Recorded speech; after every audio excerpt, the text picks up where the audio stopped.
Saúdo a todos na paz do Senhor Jesus. Irmãos, vamos dar continuidade na nossa meditação na Santa Palavra de Deus. Nós estamos meditando o livro de Gálatas, capítulo número 6. E a nossa meditação será focada nas referências a partir do versículo de número 14. E vamos fazer a leitura completa do capítulo para que os irmãos tenham um melhor entendimento, né? Mas a nossa meditação será profundamente ou extremamente aprofundada nas referências a partir do versículo de número 14. Amém, irmãos? Aleluia, Pai, louvado seja Deus. Glória a Jesus. Gálatas, capítulo de número 6. Vamos à leitura da mensagem. Que diz o seguinte, aí a mensagem. As últimas exortações e saudações.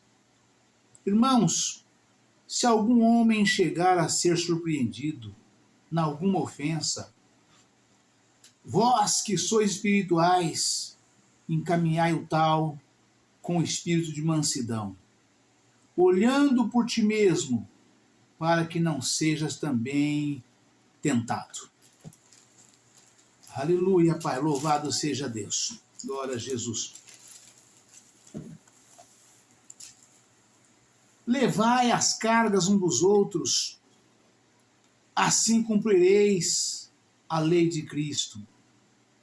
Porque se alguém cuida ser alguma coisa, não sendo nada, engana a si mesmo. Mas prove cada um a sua própria obra, e terá glória só em si mesmo e não noutro. Porque cada qual levará a sua própria carga. E o que é instruído na palavra, reparta de todos os seus bens com aquele que o instrui. Não erreis, Deus não se deixa escarnecer. Porque tudo o que o homem semear, isso também ceifará. Porque o que semeia na sua carne, da carne ceifará a corrupção. Mas o que semeia no Espírito, do Espírito ceifará a vida eterna. E não nos cansemos de fazer o bem, porque a seu tempo ceifaremos, se não houvermos desfalecidos. Então, enquanto temos tempo, façamos o bem a todos, mas principalmente aos domésticos da fé. Vede com que grandes letras vos escrevi por minha mão. Todos que querem mostrar boa aparência na carne, esses vos obrigam a circuncidar-vos, somente para não serem perseguidos por causa da cruz de Cristo. Porque nem ainda esses mesmos que se circundam guardam a lei, mas querem que vos circundeis para se gloriarem na vossa carne. Mas longe esteja de mim gloriar-me, a não ser na cruz de nosso Senhor Jesus Cristo, pela qual o mundo está crucificado para mim, e eu para o mundo. Aleluia, Pai, louvado seja Deus. Porque em Cristo Jesus, nem a circuncisão, nem a incircuncisão tem virtude alguma, mas sim o ser uma nova criatura. E a todos quantos andarem conforme esta regra, paz e misericórdia sobre eles e sobre o Israel de Deus. Desde agora, ninguém me inquiete, porque trago no meu corpo as marcas do Senhor Jesus. A graça de nosso Senhor Jesus Cristo seja, irmãos, com o vosso espírito. Amém. Aleluia, Pai. Louvado seja Deus. Irmãos, vamos então já entrar na meditação nas referências, né? Para que nós possamos dar assim um entendimento melhor para todos aqueles que nos ouvem, que nos veem, né? E as referências, vou pegar um pouquinho mais atrás para poder para a gente poder pegar um impulso bom, né, ou melhor, a partir do versículo 14, né? Mas a partir do versículo de número 6, né? Gálatas 6:2, melhor dizendo, está escrito o seguinte: levai as cargas um dos outros. Levar as cargas um dos outros inclui ajudar os necessitados em tempo de enfermidade, tribulação e aperto financeiros.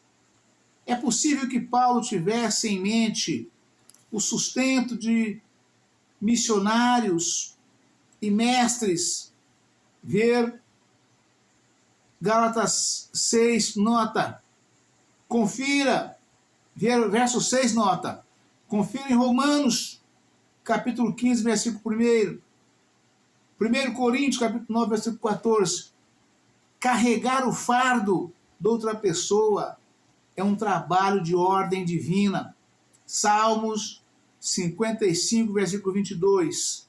1 Pedro, capítulo 5, versículo 7. Do versículo 6 ao 10 está escrito: reparta com aquele, né? É dever de todos que recebem o ensino da palavra de Deus ajudar a sustentar materialmente aqueles que lhes ensinam a palavra. 1 Coríntios, capítulo 9, versículo 14. 1 Timóteo, capítulo 5, versículo 18. Dentre os que são dignos desse sustento estão os fiéis pastores, obreiros, mestres, evangelistas e missionários. Vou repetir, irmãos, essa afirmação aqui, porque nunca disseram para mim, mas eu já ouvi pessoas dizendo que alguém disse que dar oferta na igreja, alçada, espontânea, devolver dízimo, é encher bolso de pastor, né? Eu já ouvi pessoas dizer que ouviu alguém dizer dessa forma, né? Então, a palavra aqui, ela especifica bem, né, aqueles que merecem ser ajudados na obra de Deus, né? Na verdade, eu creio que realmente existem, né? Porque assim como a Bíblia menciona, tem os falsos mestres, os falsos pastores, os falsos missionários, os falsos presbíteros, os falsos diáconos, os falsos obreiros de um modo geral. Então existe sim aqueles que estão fazendo a obra de Deus puro e simplesmente interessados no dinheiro. Mas a palavra deixa bem claro quais são aqueles que merecem ser ajudados na obra de Deus, né? Ela especifica bem, né? E nós precisamos estar atentos para poder observar, né? Pelo fruto se conhece a árvore, tá certo, irmãos? Tá? Então eu vou repetir essa mensagem aqui, porque é importante para ajudar aqueles que têm a mente conturbada ou perturbada sobre esse assunto, né? Levai as cargas um dos outros. A mensagem explica. A palavra fala, Gálatas 6, capítulo 2, levai as cargas um dos outros. E a referência explica o seguinte: levar as cargas um dos outros inclui ajudar os necessitados em tempos de enfermidade, tribulação e aperto financeiros. É possível que Paulo tivesse em mente o sustento de missionários e mestres. Ver verso 6, nota. Confira em Romanos, capítulo 15, versículo 1. 1 Coríntios, capítulo 9, versículo 14. Carregar o fardo de outra pessoa é um trabalho de ordem divina. Então vocês veem que é um mandamento. Carregar o fardo de outra pessoa é um trabalho de ordem divina. Salmo 55, versículo 22. 1 Pedro, capítulo 5, versículo 7. Gálatas 6, do versículo 6 ao 10. Reparta com aquele, né? É dever de todos que recebem o ensino da palavra de Deus ajudar a sustentar materialmente aqueles que lhes ensinam a palavra. 1 Coríntios, capítulo 9, versículo 14. 1 Timóteo, capítulo 5, versículo 18. Dentre os que são dignos desse sustento estão os fiéis pastores, obreiros, mestres, evangelistas e missionários. Então a palavra especifica que dentre os que são dignos desse sustento estão os fiéis. Primeiramente vem os fiéis, a palavra é uma palavra conjugada. Estão os fiéis pastores, fiéis obreiros, fiéis mestres, fiéis evangelistas e fiéis missionários. Né? São os fiéis na obra. Né? Os infiéis realmente não merecem, não precisam, não devem ser ajudados, né? Porque gasta com seus deleites. Né? 1 Coríntios, capítulo 9, versículo 14. 3 João, ou seja, terceira epístola de João. Né? Está lá no finalzinho, pertinho do Apocalipse já. Terceira epístola de João, capítulo 3, versículo 8. Deixar de prover seu sustento quando há recursos disponíveis é semear egoísmo na carne e ceifar a corrupção. Entende, irmãos? Você tem dinheiro, você tem condição de ajudar, né? Dinheiro, alimento, outras coisas mais aos fiéis da igreja necessitados. E você tem e não ajuda. Você não dá oferta, você não faz voto, nem oferta alçada nem espontânea, e muito menos devolve o dízimo. E quando devolve, devolve pelas metades. Não devolve o dízimo na totalidade. Faz igualzinho a Ananias e Safira. Esconde uma parte, devolve só uma parte, né? Então você que age dessa forma, né, vai lá e vê lá em Atos, né, o que aconteceu com Ananias e Safira, para você ver, né, o resultado do seu dízimo dado pela metade, né? Mas a palavra explica: deixar de prover seu sustento quando há recursos disponíveis é semear egoísmo na carne e ceifar a corrupção. Versos 7 ao 9.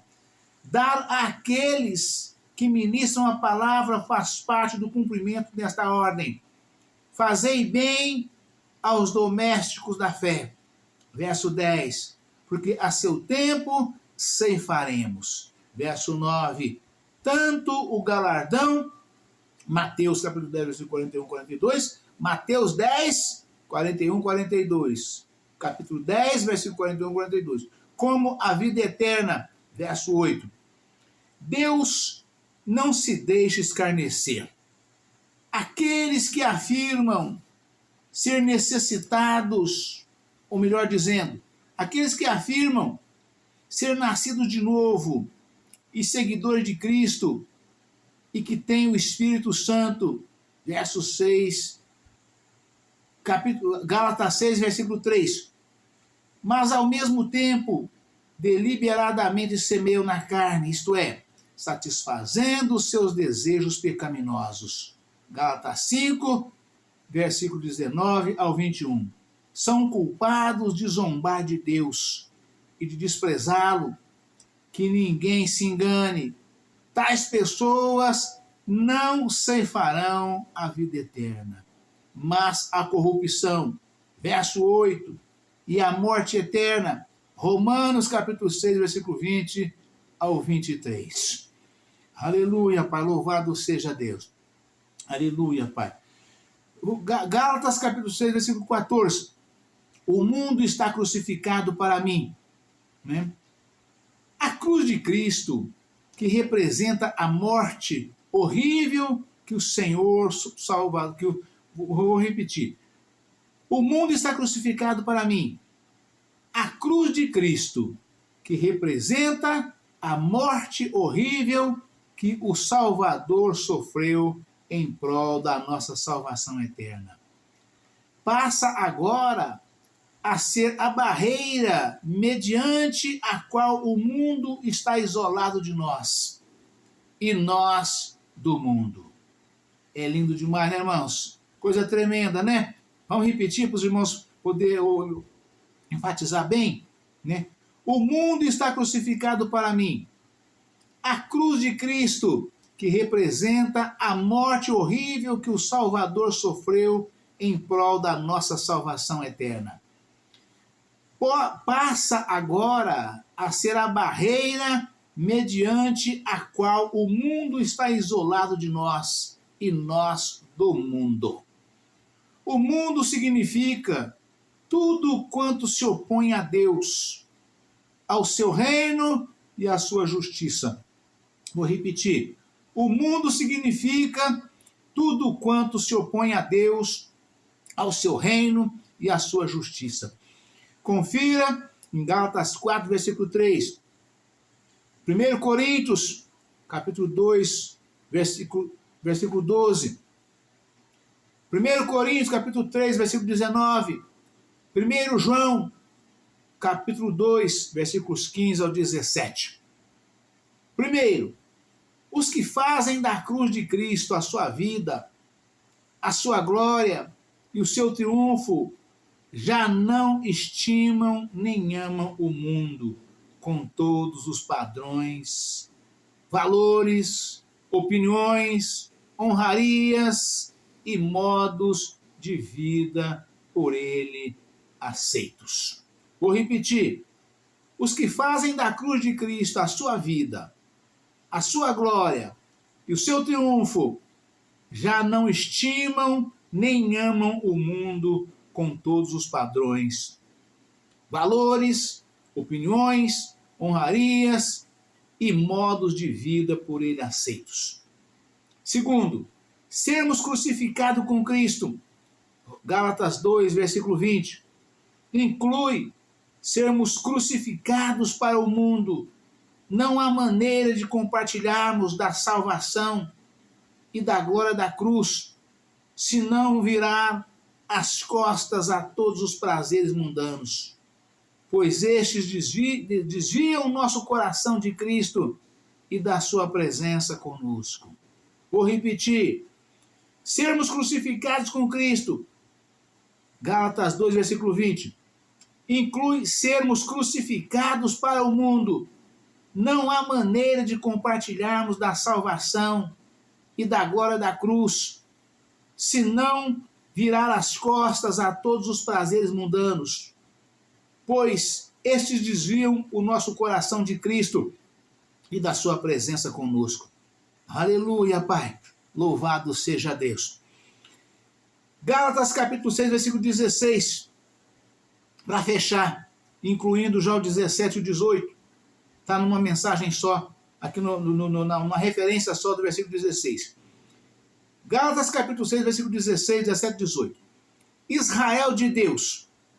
Este termo se refere a todo o povo de Israel debaixo do novo concerto. Isto é, todos os salvos, tanto judeus como gentios.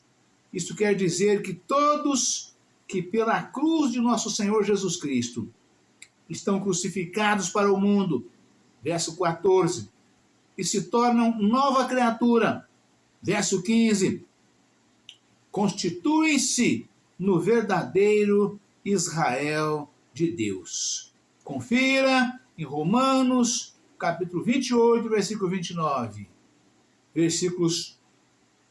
Romanos, capítulo 2, versículo 28 e 29. Romanos 9, versículo 7 e 8. Efésios 2, capítulo 14, versículo 22. Filipenses, capítulo 3, versículo 3. 1 Pedro, versículo 2 ao 9. Então, irmãos, aqui tem uma explicação importante, né? As pessoas muitas vezes vê a Bíblia falar o povo de Israel, ou o povo Israel, né? Ou Israel de Deus. E muitas pessoas que não têm intimidade com a Bíblia, né? Têm dificuldade para entender que povo é este que a Bíblia chama de o povo de Israel, né? Ou o povo Israel, ou o Israel de Deus, né? Então, é todos aqueles que foram salvos desde o princípio até ao fim. Todos os salvos chama-se povo de Israel. Todos, sem exceção. É o Israel de Deus. Porque nós somos descendência de Abraão, né? Nós somos Abraão, nosso pai, gerou Isaac, Isaac gerou Jacó, e Jacó gerou as 12 tribos de Israel, né? Então, todos os salvos nos 4 cantos da terra, né, e embaixo dos 4 ventos dos céus, todos os salvos, né, serão chamados num único nome, né, o Israel de Deus. É isso que a Bíblia está falando aqui, é o Israel de Deus. Tanto é que a palavra fala, né, em Jeremias, né, que nos seus dias Judá será salvo e Israel habitará seguro. Né? Nos seus dias, nos dias de quem? Nos dias daquele que havia de vir, do nosso Salvador Jesus Cristo. Né? O profeta Jeremias já anunciava a vinda de Jesus, né? Já há centenas de anos antes. Né? E ele dizia, né? Aí no capítulo 23, nos seus dias Judá será salvo e Israel habitará seguro. Judá era uma tribo de Israel, é uma das 12 tribos, das quais Jesus é intitulado como o leão da tribo de Judá. Né? E Israel é todos, somos todos nós salvos desde o princípio até o fim. Por isso que a referência fala exatamente dessa forma aqui para nesse fechamento. Né? Gálatas 6,16, Israel de Deus. Este termo se refere a todo o povo de Israel debaixo do novo concerto. Isto é, todos os salvos, tanto judeus como gentios. Isto quer dizer que todos que pela cruz de nosso Senhor Jesus Cristo estão crucificados para o mundo, verso 14, e se tornam nova criatura, verso 15, constituem-se no verdadeiro Israel de Deus. Confira em Romanos, capítulo 2, versículo 28 ao 29, Romanos 9, capítulo 7, versículo 7 e 8, Efésios, capítulo 2, versículo 14 ao 22, Filipenses, capítulo 3, versículos 3, 1 Pedro, capítulo 2, versículo 29. Amém, irmãos? Deus abençoe a todos, um forte abraço. Fica todos na paz do Senhor Jesus amanhã. Estaremos de volta com um novo vídeo, uma nova mensagem, em nome do Senhor Jesus. Amém? Aleluia, Pai. Louvado seja Deus. Glória a Jesus.